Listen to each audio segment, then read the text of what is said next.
आज जो हमारा सेक्शन है वो है डिज़ाइन। जो हम प्रॉपर डिज़ाइन शुरू होते हैं वो हमने पढ़ने हैं।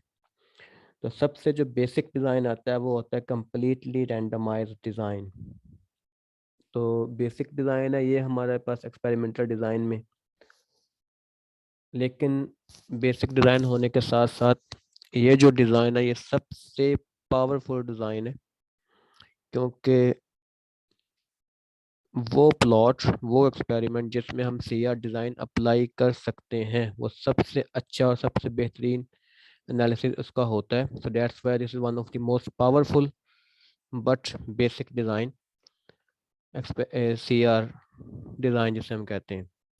अच्छा, इसमें जो कुछ चीज़ें जो आप लोगों ने अपने एमसीक्यूज के पर्सपेक्टिव से भी और इंटरव्यू के पर्सपेक्टिव से भी याद रखनी है वो मैंने यहाँ पे लिखी हैं। और वो ये हैं जनाब के इस डिज़ाइन में जब आप लोग ट्रीटमेंट्स जो हैं वो अप्लाई करते हैं वो टोटली रैंडमाइज्ड तरीके से करते हैं। यानी कि उसमें जब आप ट्रीटमेंट अप्लाई करते हो अपने प्लॉट्स में तो विदाउट एनी रिस्ट्रिक्शन उनको अप्लाई किया जाता है। और इसका जो इस डिज़ाइन का जो सबसे बड़ा एज है वो वो एज है इसकी फ्लेक्सिबिलिटी। फ्लेक्सिबिलिटी से क्या मुराद है जनाब? इस तरह होता है कि जब हम कोई एक्सपेरिमेंट कर रहे होते हैं तो हमारी कुछ वैल्यूज जो होती हैं वो मिसिंग हो जाती हैं, या वो बैलेंस नहीं रहता। इसलिए ये ऐसा केस जिसमें आपके पास वैल्यूज मिसिंग हो जाएं, या वो आपके पास जो ट्रीटमेंट्स आती हैं, जो आपके पास जो आउटपुट डाटा आता है वो बैलेंस नहीं होता, तो वहाँ पर भी आप सी आर डिज़ाइन को इस्तेमाल कर सकते हैं। तो जैसा कि मैं पहले मैंने बताया है कि जो सी आर डिज़ाइन है ये सबसे पावरफुल डिज़ाइन है, लेकिन इसके साथ जो शर्तें आयद होती हैं वो भी बहुत रिस्ट्रिक्टेड है, जिसकी वजह से इस डिज़ाइन को आमतौर पर कम इस्तेमाल किया जाता है। और वो शर्तें क्या हैं जनाब? जो हमारे पास एक्सपेरिमेंटल यूनिट्स हैं उनका होमोजीनियस होना। एक्सपेरिमेंटल यूनिट्स आपकी वही पुरानी वो प्लॉट, वो स्टूडेंट, वो स्मॉल से स्मॉल इकाई, अगर वो एक जैसी हैं तो वहाँ पे आप कंप्लीटली रैंडमाइज्ड डिज़ाइन का इस्तेमाल कर सकते हैं। और ये आम तौर पर जो स्मॉल एक्सपेरिमेंट्स हमारे पास होते हैं, जिस तरह के लेबॉर्ट्री एक्सपेरिमेंट्स, वहाँ पे ये अप्लाई होता है। तो एमसीक्यूज में ये अक्सर आता है कि जब हमारे पास एक्सपेरिमेंटल यूनिट्स होमोजेनियस हो तो कौन सा डिज़ाइन ज़्यादा फेवरेबल है, तो उसका आंसर क्या होगा? C R design. और लेबॉर्ट्री एक्सपेरिमेंट के लिए कौन सा डिज़ाइन यूज़ किया जाता है? C R design. तो ये एमसीक्यूज के फॉर्म में भी आता है। और वो डिज़ाइन जिसके अंदर कोई रिस्ट्रिक्शन नहीं होती वो भी हमारा सी आर डिज़ाइन। तो ये सी आर डिज़ाइन के एमसीक्यूज इस तरह भी बनते हैं। और जो लास्ट पॉइंट है हमारे पास, some experimental units are likely to be destroyed, कि जब हमारे पास एक्सपेरिमेंटल यूनिट्स जो होते हैं वो डिस्ट्रॉयड हो जाएं तब भी सी आर डिज़ाइन ही ज़्यादातर फेवरेबल होता है। तो इन चीज़ों को ज़्यादा एक्सप्लेन इस फॉर्म में भी किया गया है जिसका नाम advantages of C R design और disadvantages of C R design है। तो सबसे बड़ा जो एज जो होता है इस डिज़ाइन का, दिस इज़ इजी एंड इसको परफॉर्म करना बहुत आसान होता है। और जो सबसे ज़्यादा पावरफुल चीज़ है वो इसकी ये रेड कलर में मेंशन्ड है। और ये क्या है जनाब? कि सी आर डिज़ाइन जो है वो degrees of freedom, error sum of square को सबसे ज़्यादा देता है, जिसकी वजह से एक एक्सपेरिमेंट का जो प्रिसीजन होती है वो इम्प्रूव हो जाती है। This is main advantage of C R design. इसका मतलब क्या होता है कि जब आप लोग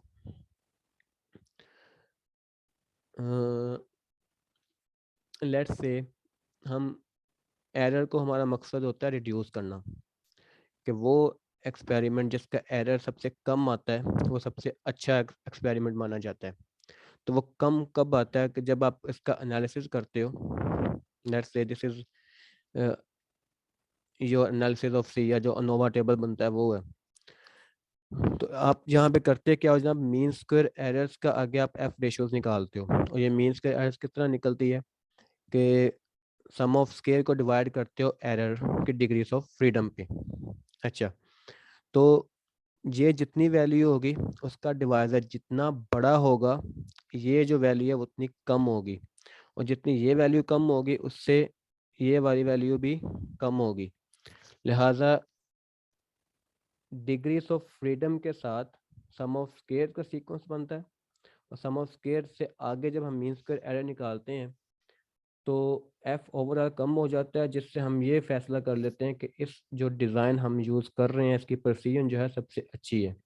तो डेट्स वाई जब सी आर डिज़ाइन में चूँकि एक बिटवीन ट्रीटमेंट, एक यहाँ पर डिग्रीज ऑफ फ्रीडम आती है, एक टोटल आती है, तो टोटल में से बिटवीन निकालने के बाद आप एरर निकालते हो, तो एरर जो है वो as compare to other design जैसे RCBD डिज़ाइन हो गए या कोई दूसरे लैटिन स्क्वायर डिज़ाइन है, उनकी निस्बत जो एरर्स की डिग्री ऑफ फ्रीडम ज़्यादा होती है, जो कि CR डिज़ाइन में हमें एक एज देती है कि उससे हमारा जो रिजल्ट है वो ज़्यादा अच्छा निकलता है, प्रिसाइज निकलता है।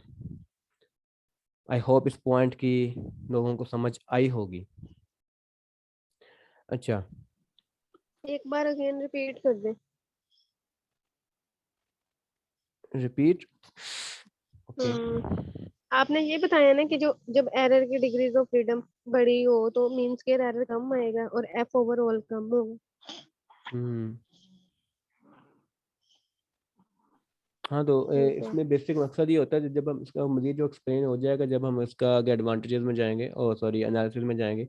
इन सिंपल वर्ड आप लोगों ने याद ये रखना है कि जो CR डिज़ाइन है ये सबसे ज़्यादा डिग्रीज ऑफ फ्रीडम देता है किसको, एरर को, एरर सम ऑफ स्क्वायर को। तो जिसकी ठीक है। वजह से जो एक्सपेरिमेंट है वो ज़्यादा प्रिसाइज हो जाता है, ज़्यादा उसका उससे हम एडवांस फ़ायदा ले सकते हैं उस एक्सपेरिमेंट के साथ। ठीक है। ओके, तो उसके बाद जो नेक्स्ट पॉइंट है जनाब वो है all the available experimental material can be utilised. और दो नेक्स्ट उससे आता है वो ये है कि अगर हमारे पास मिसिंग ऑब्जर्वेशन आ जाएं या एक्सपेरिमेंटल यूनिट्स जो हैं वो ख़राब हो जाएं, तो मिसिंग ऑब्जर्वेशन होने के बावजूद जो हमारा एनालिसिस होता है वो सिंपल ही रहता है, उसमें किसी किस्म की नई कॉम्प्लिकेशंस की या कोई नई कैलकुलेशन की ज़रूरत नहीं पड़ती। और इसके बाद जो तीन है जिस दीज आर बेसिक एडवांटेजेस जो आप जो CR डिज़ाइन में पहले इस स्लाइड में आ चुकी हैं, ये वाली तीन। तो डिसएडवांटेजेस में क्या है, डिसएडवांटेजेस में ये आता है इनके कि जो आपके पास एक्सपेरिमेंटल यूनिट होता है अगर वो होमोजीनियस ना हो तो हम वहाँ पे CR डिज़ाइन अप्लाई नहीं कर सकते। और इसका डिसएडवांटेज ये है कि ये जो कि रैंडमाइजेशन इसमें कोई रिस्ट्रिक्शन नहीं होती, अनरिस्ट्रिक्टेड होता है, और अनरिस्ट्रिक्टेड होने की वजह से वेरिएशन के चांसेस ज़्यादा होते हैं।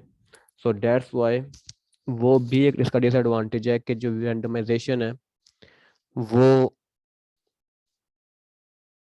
अनरिस्ट्रिक्टेड है, लिहाजा वेरिएशन के चांसेस बढ़ सकते हैं।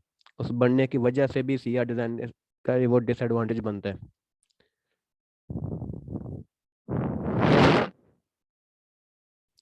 तो this is the basic statistical model for CR design, जहाँ पे आप लोग ये रिग्रेशन लाइन देख रहे हैं कि y is equal to mu plus pi plus error, और this is your basic dependent variable जो ट्रीटमेंट है जिसको आप टेस्ट कर रहे हो, और म्यू ओवरऑल जितना भी आपके पास एक्सपेरिमेंट उसके अंदर जो एवरेज वेरिएशन आती है ये उसको शो करता है।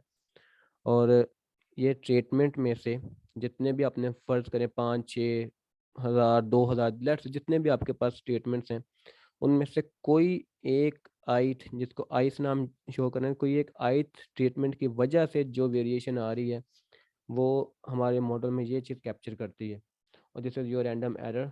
और इसको आप लाजमी ऐड करते हो जिसकी अजम्पशन ये होती है कि ये नॉर्मली इंडिपेंडेंटली आइडेंटिकली फॉलो करता है with mean mu and variance 0।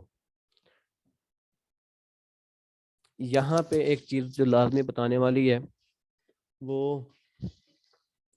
ये है कि एनालिसिस ऑफ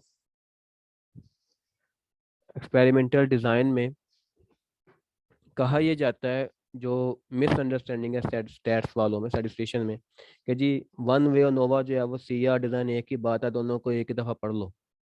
तो बेसिकली यहीं पे हम लोग मार खाते हैं। लेट्स से अगर वो आपसे पूछ ले इंटरव्यू में कि what is C R design and ANOVA, one way ANOVA, तो कहा यह जाता है कि ये दोनों सेम ही है। ये सेम नहीं होते।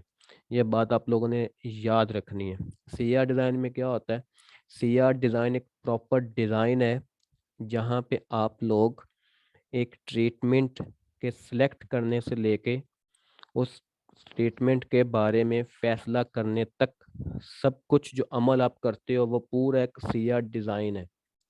अच्छा, उस सी आर डिज़ाइन के अंदर जो अनोवा है, वन वे अनोवा, वो एक उस सी आर डिज़ाइन का पार्ट है, एक स्टैटिस्टिकल टेक्निक है जो उस सी आर डिज़ाइन के रिजल्ट निकालने के लिए इस्तेमाल होता है। तो ये इन दोनों के दरमियान डिफरेंस है कि C R design is the proper design जहाँ पे आप स्टेटमेंट सिलेक्ट करने से एंड के कंक्लूजन तक आप सारा फैसला करते हो, जबकि जो वन वे अनोवा है, this is the statistical technique which is used to calculate the C R design. That's it. तो आइंदा से अगर कोई बंदा आपको ये बोले कि सी आर डिज़ाइन और ANOVA, one way ANOVA same चीज़ है, उसको आप टोटली रिजेक्ट कर सकते हो ना, यू आर रॉन्ग।